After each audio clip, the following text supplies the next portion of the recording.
Bom dia, boa tarde, boa noite, pessoal. Sejam bem-vindos a mais uma aula da nossa série de aulas em geometria algébrica. E eu dou as boas-vindas para vocês para a nossa nova sequência de aulas, para essa nova temporada que se inicia agora, intitulada Vencendo a Rinite Alérgica, o espectro primo de um anel.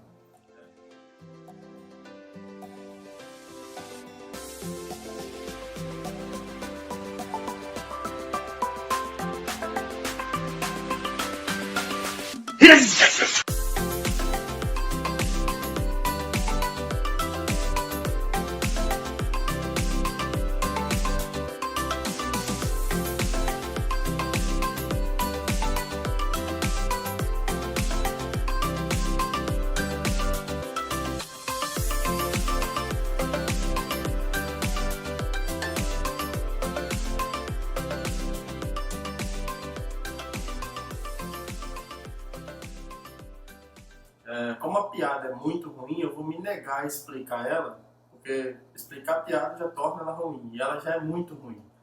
Então, ao longo do texto e da aula, aqueles que estão familiarizados com a rinite alérgica como eu, vão perceber que provavelmente, em algum momento, o título vai casar com alguma coisa que a gente vai falar aqui, tá bom? E aí, se você não perceber, é sinal que você não sofre de rinite alérgica, então você é uma pessoa muito mais feliz do que eu, tá bom? Então, quem perceber vai ter duas tristezas. Primeiro, porque tem rinite alérgica. E segundo, porque vai entender uma piada grotesca como essa. E quem não perceber, sai ganhando duas vezes, porque não tem rinite alérgica e também não vai ser obrigado a ter essa piada dentro do seu cérebro. Tá bom? Mas por que é importante a gente estudar o espectro primo de um anel? Primeiro, o que é o espectro primo? Que diabos é isso? Né? O que é o espectro primo de um anel? O espectro primo de um anel nada mais é do que o conjunto dos ideais primos de um anel. Tá? E o que isso tem a ver com o que a gente está estudando? Porque observe que na primeira sessão, ou na primeira sequência de aulas, a gente trabalhou com a noção de zeros de polinômios. Né? Geometria algébrica é sobre isso, é sobre estudar zeros de polinômios. Depois, a gente, fizemos várias coisas a partir da álgebra computativa, né? Usando a linguagem de anéis, K-álgebras e por aí vai. Provamos o teorema do zero de Hilbert, que é um dos resultados importantíssimos daquela parte clássica. E depois a gente começou a falar de categorias e feixes, que possibilitava enriquecer o estudo de espaços um pouco mais gerais, porque na verdade o que nós vimos na parte clássica é que um conjunto algébrico a ele poderiam ser associadas estruturas algébricas globais ou locais, né, e regionais também, a partir de funções polinomiais e quocientes de funções polinomiais, que naquele contexto a gente chamou de funções racionais, e nós vimos que essas estruturas algébricas associadas a esses conjuntos que eram zeros de polinômios enriqueceram bastante o estudo, a investigação desses objetos.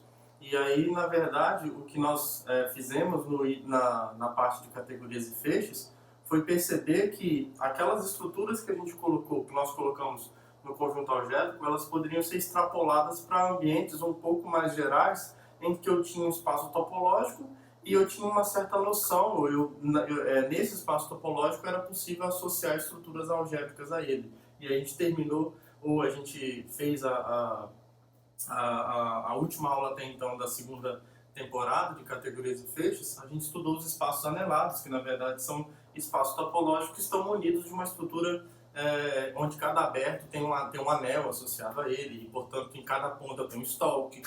Eu tenho a noção do anel de coordenadas global, que é a seção global do feixe de estrutura, enfim. E a gente começou a andar por este caminho, certo? Só que eu convido vocês para entender melhor a história de como que essa linguagem foi sendo evoluída. Eu dei uma palestra recentemente no programa de pós-graduação em matemática aqui da UFES, onde o título da palestra já é um convite a entender um pouco dessa história de como que essa linguagem da geometria algébrica evolui ao longo do tempo. Desde Descartes, com a ideia brilhante dele de associar coordenadas reais, né, números reais, a pontos num plano, até Grothendieck, que foi, digamos que o pai fundador disso que a gente vai começar a fazer aqui agora, porque na verdade estudar o espectro primo de um anel tem muito a ver com estudar a parte básica que a gente necessita para no futuro estudar o que nós vamos chamar de esquemas. Tá? O esquema vai ser um espaço anelado que localmente se parece com o espectro primo. Mas assim, tudo que eu estou falando aqui ainda está muito solto, tá? Porque a gente vai dar uma precisão maior para isso ao longo das aulas. Mas se você quiser ter uma ideia num panorama geral um pouco mais completo, eu te convido a assistir uma palestra. Eu vou deixar o card do vídeo aqui, ou aqui, né? Não sei, para você poder assistir essa palestra que eu dei.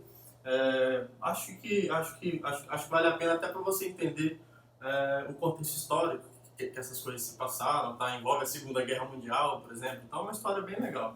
Tá? E um dos problemas que o Grothendieck, na verdade, não só ele, mas os geômetras algebristas da época estavam lidando, é o seguinte, ó. Quando nós estudamos o teorema do zero de Hilbert, a gente viu que se K é um corpo algebricamente fechado, então só para dizer rapidinho, né? K é um corpo algebricamente fechado, significa que o fecho algébrico dele é igual ao corpo K. É igual a ele mesmo, né? A gente viu que o teorema do zero de Hilbert, a versão forte,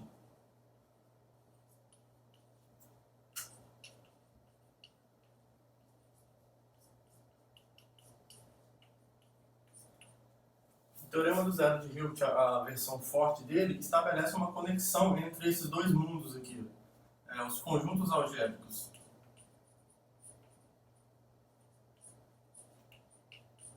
Afins, ou zeros de polinômios, né, conjuntos que são dados por zeros de polinômios, e esse mundo aqui algébrico aqui lá, eu fiz essa seta exageradamente grande, não precisa dela ser tão grande assim. E aqui a gente tem, isso aqui seria um certo mundo geométrico, ou pelo menos a natureza dos elementos são pontos, né, que eu consigo enxergar em algum lugar. E aqui a natureza desses elementos são algébricos, né, porque são estruturas algébricas. E aqui as K-álgebras finitamente geradas.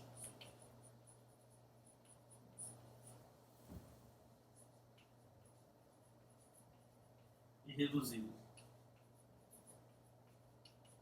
Tá bom? E aí agora que nós temos, nós estamos de posse da linguagem de funtores, dá até para descrever melhor o que é essa conexão, né? Quem faz essa conexão é o funtor anel de coordenadas, certo? Se eu pegar um X aqui, conjunto algébrico afim, ele leva aqui no anel de coordenadas, KX, né? O A, o funtor A aqui leva o X no anel de coordenadas KX, tá? Que é o quociente do KX1 até Xn, se isso aqui estiver imerso num espaço afim dimensional, pelo ideal associado a X. Tá? E uma pergunta que surgiu na época, eu falo isso na palestra, mas eu posso repetir aqui, é o seguinte: se a gente enfraquecer essa estrutura algébrica aqui, porque ela é uma K-álgebra finitamente gerada e reduzida, e se eu colocar apenas um anel comutativo aqui, ó, se eu colocar aqui a classe dos anéis comutativos, comunidade, tá? Comunidade. A pergunta é: existe algum ambiente, existe algum objeto geométrico ou topológico que se associa naturalmente aos anéis comutativos com unidade, assim como os conjuntos algébricos afins são associados às K-álgebras finitamente geradas? O Grothendieck respondeu isso, se eu não me engano, no Congresso Internacional de Matemática, em 1958, em Edimburgo, acho que na Escócia. E o objeto que surgiu para esse contexto aqui é exatamente isso aqui, o espectro primo de um anel. Tá? O objeto que surge é esse daqui, que a gente vai chamar esse espectro aqui, a gente vai denotar por spec, que é uma abreviação de spectrum. Eu imagino que isso aqui seja um latim. Tá? Aí, ao invés de ficar escrevendo spectrum toda vez, a gente vai escrever spec. Esse objeto que surge ali é o spec do anel, de anéis. Tá? E o spec nada mais é, aqui depois eu vou dar uma precisada maior nisso, mas são todos ideais primos de R. Tá? E isso daqui, na verdade, vão ser a ferramenta básica para lidar com essa coisa que o Grothendieck chamou de esquema, tá? Que é uma linguagem da geometria algébrica. Hoje talvez seja a linguagem mais moderna e mais geral para lidar com o estudo de geometria algébrica. É um dos nossos objetivos chegar lá e estudar isso aqui, esquemas. Um esquema nada mais é do que um espaço anelado, ou seja, ele é um espaço topológico que tem um feixe de anéis definido nele, em que localmente ele é isomorfo ao espectro de um anel. Tá? Só que, já que eu quero estudar a noção de esquema dessa forma, foi assim que o Grothendieck apresentou a noção de esquema, eu preciso então dar uma...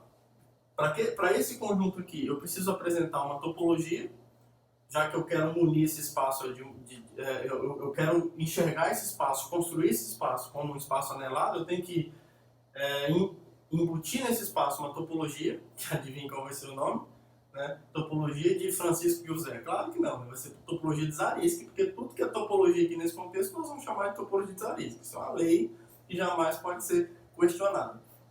Tá? Então nós vamos definir uma topologia de Zariski sobre isso, aliás, uma topologia, e vamos chamar essa topologia de Zariski. E aí vamos ver várias propriedades muito legais que essa topologia tem, é muito linda e bastante contra-intuitiva para aqueles que... Ela não é contra-intuitiva, se você entende o que está acontecendo aqui, mas para aqueles que estão acostumados sempre com topologias Hausdorff ou com a topologia do RN, da reta lá bonitinha, vocês vão ter alguns choques aqui, tá? Mas dizer que é contra-intuitiva é errado, porque quando você vai entendendo a natureza desses objetos, você vai ver que é natural, por exemplo, se R é um domínio, então se eu pegar um pontinho específico lá e pegar o fecho e dar o espaço todo. Olha que merda, né? Da onde que quando você trabalha em espaços métricos, você pega um ponto e o fecho dá o espaço todo, né? Você quer que o fecho desse ponto seja só o ponto, né? Se ele tiver uma propriedade razoável de separabilidade. Tá bom? Mas aqui essa topologia é bem maluquinha, digamos assim. Mas é muito bonito, é lindo demais essas coisas aqui. Tá? Então eu convido a vocês, bom, só fechando, a gente tem que definir uma topologia de Zariski, uma topologia, e vamos chamar isso de topologia de Zariski, e já que eu quero enxergar isso também como um espaço anelado, a gente precisa definir um feixe de anéis nisso daí. Tá?